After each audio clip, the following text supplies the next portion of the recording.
اللہ سے پناہ مانگتا رہے کہ خدا غلطیوں کو تو سنبھالنے والا ہے. اور جو ہم سب کی زندگی میں خدا نے ایک چیپٹر ڈالا ہوا ہے، ایک سہولت ڈالی بھی ہماری زندگی میں، اس کے اوپر بہت محنت کرے، اس کے اوپر اعتماد کرے، اس کے اوپر کیا کہتے ہیں انویسٹمنٹ کرے. عرض کروں گا آپ کی خدمت میں درود بھیجے گا محمد و آل محمد پر. صلی اللہ محمد و آل محمد وعجل فرجهم. بس پوائنٹ جو میں آپ کی خدمت میں عرض کرنا چاہ رہا ہوں وہ کلیئر ہے.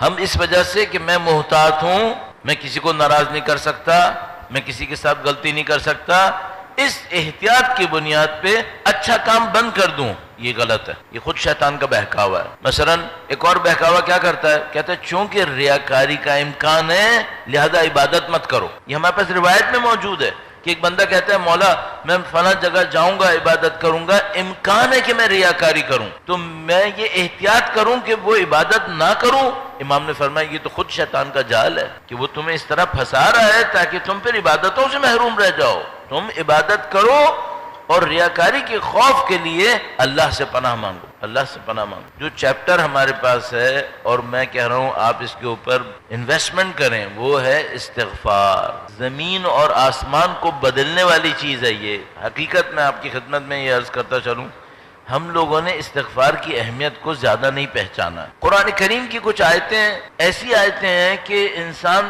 حیران رہ جاتا ہے کہ کچھ ایسا بھی ہو سکتا ہے. استغفروا ربکم یرسل السماء علیکم مدرارا. اللہ اپنے رب کے حضور استغفار کرو. سادہ زبان میں عرض کروں، خدا آسمان کو تمہارے لیے گردش میں لے آئے گا. یمددکم باموال و بنین، مال اور اولاد سے تمہاری نصرت کرے گا. اتنے اثرات استغفار کے اوپر ہیں. اچھا اب میں اپنے آپ سے بات پوچھتا ہوں، میں نے یہ ساری مثلا آیتیں پڑھ لی، روایتیں پڑھ لی، استغفار کے کیا اثرات ہیں، بیک گراؤنڈ بھی عرض کر دیا کہ جب بھی کوئی اچھا کام کروں گا غلطی کا امکان موجود ہے اور میں کروں گا بھی. استغفار پہ اہمیت دوں تو کیا کروں، کیسے استغفار کروں؟ اچھا ایک راستہ یہ ہے، وہ یہ کہ ہم لوگ اپنی زبان کا ورد بنا لیتے ہیں. ٹھیک ہے، اب ایک آدمی کہیں پہ ہمیں ملتا ہے، ہم کہتے ہیں السلام علیکم یا السلام علیکم. جب یہ کہتا ہے السلام علیکم، اس کو پتا ہوتا ہے کہ یہ سامنے والے کو دعا دے رہا ہے؟ نہیں. اگر کسی اور جگہ پہ ہوتا تو ہیلو ہائی کہتا، یہاں پہ یہ السلام علیکم کہتا ہے، سلام کہتا ہے. جیسے آپ نے دیکھا ہوگا ای میلز وغیرہ کے اندر وہ میسیجز کے اندر سلام لکھا ہوتا ہے. ایسا اس کو پتا ہوتا ہے کہ میں دعا دے رہا ہوں اسے؟ نہیں. اگر کوئی اس طرح استغفار کرے پھر وہ اثر نہیں ملے گا. بے سوچے سمجھے ہر جگہ جہاں بیٹھے استغفر اللہ استغفر اللہ جیسے زبان کا ورد بنائے، یہ کافی نہیں ہے. تو کیا کریں؟ اپنی زندگی میں سے ٹائم نکالیں، روزانہ 2 منٹ نکالیں، کنسنٹریٹڈ استغفار کریں. آپ طے کر لیں مثلا میں نے 30 دفعہ 40 مرتبہ 70 مرتبہ 100 مرتبہ استغفار کرنا ہے. کیا سوچیں استغفار کہتے وقت؟ پرانی گناہوں کو سوچ، پرانی زندگی کو سوچ. مجھے یاد ہے گزشتہ سالوں میں میں نے اس کے اوپر تفصیل سے ایک دفعہ عرض کیا تھا استغفار کرتے وقت کیا سوچیں. دوبارہ آپ کی خدمت میں وہ ساری تفصیل نہیں دہراؤں گا، لیکن ایک دن استغفار کرے 100 مرتبہ رشتوں کو سوچ کر، 10 مرتبہ ماں باپ کے لیے، 10 مرتبہ بھائیوں کے لیے بہنوں کے لیے، 10 مرتبہ اولاد کے لیے، 10 مرتبہ ہمسایوں کے لیے، 10 مرتبہ رشتہ داروں کے لیے، 10 مرتبہ اساتذہ کے لیے. یہ رشتوں کے اوپر کرے. ایک دفعہ استغفار کریں اپنی زندگی کے حساب سے، جب سے پیدا ہوا بالغ ہونے تک 10 مرتبہ استغفار. مثلا اس جگہ سے اس جگہ تک 10 مرتبہ، اس جگہ سے اس جگہ تک. یہ جو میں 10 مرتبہ کہہ رہا ہوں یہ کچھ بھی نہیں ہے، کچھ بھی نہیں ہے. میں ایک دفعہ قم میں ایک علم اخلاق کے ایک بہت ماننے والے استاد تھے، ان سے ملا تو مجھ سے کہنے لگے کہ میں نے ان سے کہا کہ مجھے خطرہ ہے، میری زندگی میں گناہ ہے جو مجھے نہیں پتا بخشے گئے یا نہیں بخشے گئے، تو مجھے کیا کرنا چاہیے. تو انہوں نے کہا کہ انہوں نے اس طرح سے کہا یعنی کہ تمہارے یہاں کبھی چھٹی ہوتی ہے، کوئی چھٹی کا دن آتا ہے؟ میں نے کہا آتا ہے. تو کہنے کہ ایک چھٹی کے دن بیٹھ جاؤ، صبح سے شام تک آنکھوں کے گناہوں پہ استغفار کرو. کہنے کہ سوچو میں جب سے پیدا ہوا ہوں اس سے لے کے آج تک میں نے آنکھوں سے جتنے گناہ کیے ہیں ٹائم پہ یاد کرو. 10 سال کی عمر میں، 12 سال کی عمر میں، 14 سال، 15 سال، 16 سال، 17 سال. ایک چھٹی کا دن بیٹھو صرف آنکھوں پہ استغفار کرو. ایک چھٹی کا دن بیٹھو زبان کے گناہوں پہ استغفار کرو. میں تو بہت کم کر کے کہہ رہا ہوں، 10 مرتبہ کر لیں۔ ایک دن 100 مرتبہ استغفار کرے، 10 استغفار آنکھوں کے لیے، 10 استغفار زبان کے لیے، 10 استغفار کانوں کے لیے، 10 استغفار دل کی غلط خواہشوں کے لیے، 10 استغفار شکم پرستی کے لیے، 10 استغفار شہوت پرستی کے لیے، 10 استغفار خود غرضیوں کے لیے، 10 استغفار میں نے جو لوگوں کے ساتھ برا کیا اس کے لیے۔ زندگی کو استغفار کے نیچے لیا ہے۔ اب آئے کریمہ نے کتنے وعدے کیے ہیں استغفار کے اوپر۔ مثلا کسی نے آ کر امام سے کہا مولا میرا رزق بہت آہستہ آتا ہے، یعنی اس نے یہ نہیں کہا کہ مولا میرا رزق بڑھا دیں، اس نے کہا وہ تو اللہ نے طے کیا ہوا ہے رزق، وہ تو آئے گا، سست آتا ہے، بہت ہلکا ہلکا آتا ہے۔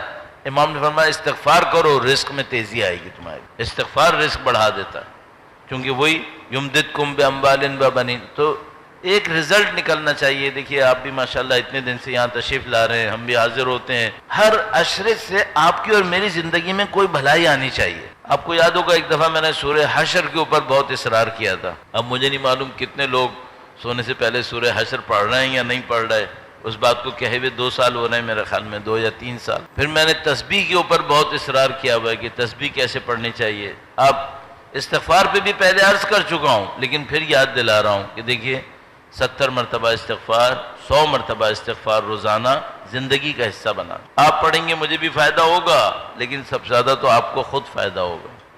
وہ چیزیں خدا ختم کر دے گا جس کا نہیں پتہ کیا تھا۔ ہم لوگوں کے ذہنوں سے نکل جاتے ہیں گناہ، کیا جو ہمارے ذہنوں سے نکل جاتے ہیں وہ خدا کی کتاب سے نکل جاتے ہیں؟ نہیں، ہر چیز مستتر۔ خداوند تعالیٰ فرماتے ہیں کل صغیر و کبیر مستتر، ہر چھوٹی بڑی چیز لکھ لی گئی ہے، سامنے آئے گی۔ ہم بھول گئے تو کیا ہوا، خدا تو یاد رکھے ہوئے ہے۔ تو یہ استغفار جو یہ ساری چیزیں حل کر دیتا ہے۔ اور پھر ایک استغفار کبھی موقع ملے تو اپنے برزخ کے وجود کے لیے کرے۔ کچھ لوگوں کے پاس یہاں آنکھیں ہیں وہاں آنکھیں نہیں ہوں گی، کچھ لوگوں کے پاس یہاں ہاتھ ہیں وہاں ہاتھ نہیں ہوں گے، کچھ لوگوں کا یہاں پہ انسانیت کا وجود ہے وہاں جانور کی صورت میں اٹھنا ہے انہیں۔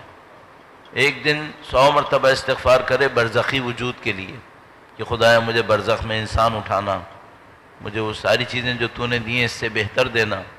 ایک دن استغفار کرے برزخ کی ہمسائیگی کے لیے کہ خدایا مجھے برزخ میں بری ہمسائیگی میں مت ڈالنا، مجھے برزخ میں اچھی ہمسائیگی نصیب کرنا۔ استغفار دولت ہے، کمال کی دولت ہے۔ تو اس پہ صرف یہ نہیں ہونا چاہیے کہ میں اٹھتے بیٹھتے استغفر اللہ کہتا ہوں، نہیں، یہ کافی نہیں ہے، زندگی کا حصہ ہونا چاہیے۔ اس سے زیادہ میں اصرار نہیں کر پاؤں گا۔ درود بھیجے گا محمد و آل محمد پر، صلی علی محمد و آل محمد وعجل۔ بہترین رزق کون سا ہے؟ ایک روایت تھی وہ میں ڈھونڈ نہیں پایا، آج بھی میں نے کوشش کی وہ روایت مجھے اس کا ٹیکسٹ مل جائے، وہ مجھے نہیں مل سکا، لیکن میں نے کہیں پڑھی تھی، اب میرے ذہن میں ہے لیکن اس کا ٹیکسٹ میں چاہتا ہوں میرے پاس ہو تاکہ میں آپ کے سامنے وہ پڑھ لوں، وہ نہیں میں ڈھونڈ پایا آج۔ اس میں لکھا تھا کہ رزق 20 حصے ہیں، سب سے پست حصہ مال ہے، سب سے پست مال ہے۔ جو مجھے ابھی یاد آ رہا ہے، اپنے حافظے سے پڑھ رہا ہوں، اس میں غلطی کا امکان ہے لیکن کم و بیش ایسے تھا، سب سے پست حصہ رزق کا مال ہے۔ تو مثال کے طور پر سامنے والا پوچھتا ہے اور کیا ہوتا ہے؟ تو مثال کے طور پر یہ کہ آج آپ کو ایک توفیق مل گئی، آپ نے ایک اچھا کام کر لیا، یہ بھی رزق ہے، یہ رزق ہے۔ یہ جو بار بار اہل بیت اللہ سے کہتے ہیں اے خدا میں تجھ سے رزق مانگتا ہوں، کیا وہ صرف پیسہ مانگ رہے ہوتے ہیں؟ نہیں، یہ کہ آپ کو زندگی میں ایک توفیق ملی کہ آپ نے کسی کی زندگی میں آسانی ڈال دی، یہ بھی رزق ہے۔ یہ کہ توفیق ملی کہ توبہ کی ہے، یہ بھی رزق ہے، یہ بھی رزق ہے۔ اچھا، اپنی زندگی میں رزق کیسے بڑھاؤں؟ جو اچھائیاں دیتے رہو گے خدا اس رزق کو بڑھاتا رہے گا۔ پیسہ دو گے پیسہ بڑھا دے گا، خوشیاں دو گے خوشیاں بڑھائے گا، علم دو گے علم بڑھائے گا، یہ خدا کا نظام ہے۔ اور سب سے بڑا کام دنیا میں کیا ہے؟ معذرت کے ساتھ میں آپ کے سامنے ایسے دعوے کر رہا ہوں، سب سے بڑا، سب سے فضیلت، لیکن جو مجھے سمجھ میں آئے وہ عرض کر رہا ہوں۔ زندگی میں سب سے بڑا کام کیا ہے؟ کسی انسان کو اللہ کے نزدیک لے کے جانا، سب سے بڑا کام۔ کسی کا پیٹ بھرو گے نا، چند گھنٹے کے لیے صرف سکون ملے گا۔ کسی کو گھر دو گے 25-30 سال وہاں رہ لے گا۔ کسی کے بچے کو تعلیم دو گے نہیں معلوم تعلیم کے ساتھ کیا کرے گا۔ کوئی انسان جو اللہ سے دور ہو اس کو اللہ کے نزدیک لے آؤ، اس سے بڑھ کے کچھ نہیں ہو سکتا، سب سے بڑا کام یہی ہے۔ ایک مکالمہ ہے، اللہ نے گویا حضرت موسیٰ علیہ السلام سے کہا کہ اے موسیٰ میرے لیے کیا کیا؟ فرمایا میں نے عبادتیں کی۔ اللہ نے کہا تم نے اپنے ثواب کے لیے کیا ہے، جہنم سے بچنے کے لیے کیا ہے، یہ بتاؤ میرے لیے کیا کیا ہے؟ حضرت موسیٰ علیہ السلام نے گویا فوراً دیکھ لیا کہ مجھے خدا سے پوچھنا ہے۔ فرمایا کہ اے خدا یہ بتا میں تیرے لیے کیا کر سکتا ہوں، کیا کروں؟ یہ ادب میں سے ایک ادب یہ تھا۔ بہرحال تو کہا کہ میرے لیے کیا کر سکتا ہوں تیرے لیے خدا؟ کہا ان بندوں کو میرے نزدیک لاؤ جو مجھ سے خفا ہو کے دور چلے گئے، ان کو میرے نزدیک لاؤ۔ تو حضرت موسیٰ علیہ السلام نے کہا کہ خدا میں ایک کام کیسے کروں؟ وہ تو ناراض ہو کے چلا گیا، اپنی جہالت میں چلا گیا ہے، نادانی میں اسے نزدیک کیسے لاؤں؟ کہا اس کو یاد دلاؤ کہ میں نے اس کو کتنی نعمتیں دی ہیں، اس کو میری نعمتیں یاد دلاؤ، شرم کرے گا تو واپس آئے گا۔ انسان ایک کام کرے، اپنی نعمتوں کو یاد کرے جو اس کو خدا نے دی ہیں، استغفار کرے، حمد کرے۔ یہ دو کام اگر انسان اپنی زندگی میں سنبھال لے، استغفار کے لیے میں نے عرض کر دیا روزانہ 70 مرتبہ، روزانہ 100 مرتبہ استغفار کرو۔ اچھا مجھے یہ کہتے ہوئے اچھا نہیں لگتا، لیکن تسلی کے لیے عرض کر رہا ہوں، کتنے منٹ لگ جائیں گے؟ 4 منٹ، 5 منٹ؟ اچھا نہیں لگ رہا مجھے یہ کہتے ہوئے کہ میں کہوں 5 منٹ لگ جائیں گے، 1 گھنٹہ بھی لگتا تو شاید کرنا چاہیے تھا، لیکن اس میں تو 5 منٹ لگیں گے۔ اب زندگی میں 5 منٹ کتنے ضائع کرتا ہوں میں؟